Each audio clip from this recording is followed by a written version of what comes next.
Patrick will be next.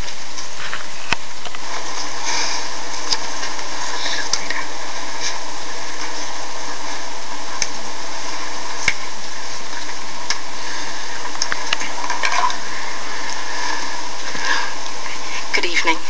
Hi, I'm Erin Stahl, 20113 Avalon. And for those watching who don't know me, I was a city councilwoman here in 2003, 2007.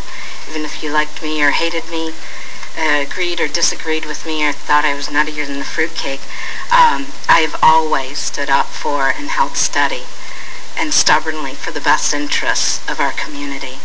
And tonight is no different.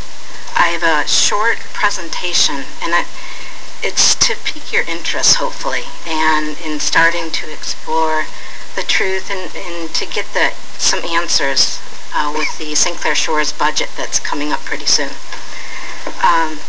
I'm also, I'll put it up in just a second, I'm also hoping that the city or the union leadership also sees the value in this presentation and possibly will invite me to talk, and also maybe to talk with their members to look at the real numbers for the negotiations, real humane solutions, humane to the union members and also humane to our St. Clair Shores community members who are struggling right now.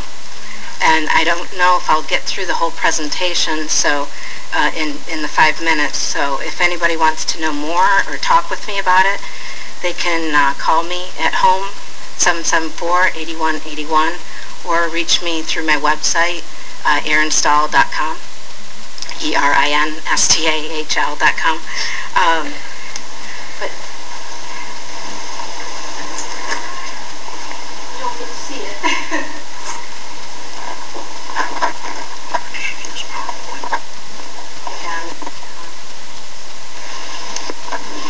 Even if it doesn't say up there. And the reason why I'm doing this right now is I'm not sure if I'm going to be able to make it to the January 3rd meeting. But when I applied for the city council position, I gave you a plan for the fiscal 2013 budget hearings. And again, thank you for the consideration for the position. But in that, it was this one, I'm sure it looks familiar to everybody up there.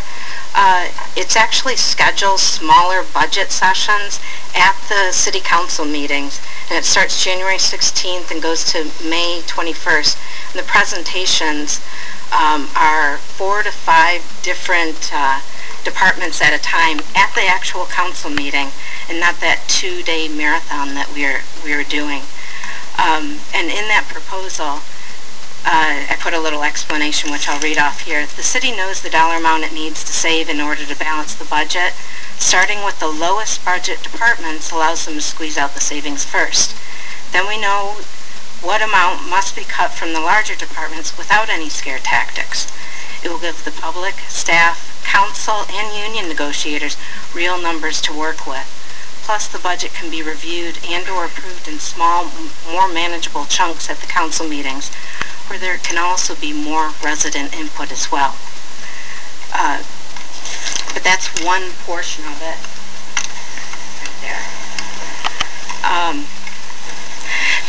That middle chart there, that's just the trends of the millage rates for fiscal year 2003 to 2010. It's found, if you look on your property taxes, it's found there. And you notice that all of the millage rates are pretty steady across the board over the years. Going straight across. But there is, all except for the police and fire pension, which is that big blue line that goes severely up, which is kind of disturbing. We need to kind of look at why that is that way, and I'm sure there's a lot of answers to that. But that's something that we need to explore. And also why the police and fire fringe benefits. When the police and fire millage was levied, why it increased by $2.2 million. I thought that that was covered by the police and fire pension, which is part of a FOIA that I've given to, or turned in just recently. But there's a lot of different questions. The very last thing right here in my 10 seconds is looking also at the campaign finance reports. Who gets the dollars from some of the biggest city contractors but doesn't declare it before they vote on those contracts? So just something to think about in the budget hearings coming up. Thank you. Thank you, Erin. Merry Christmas. Patrick?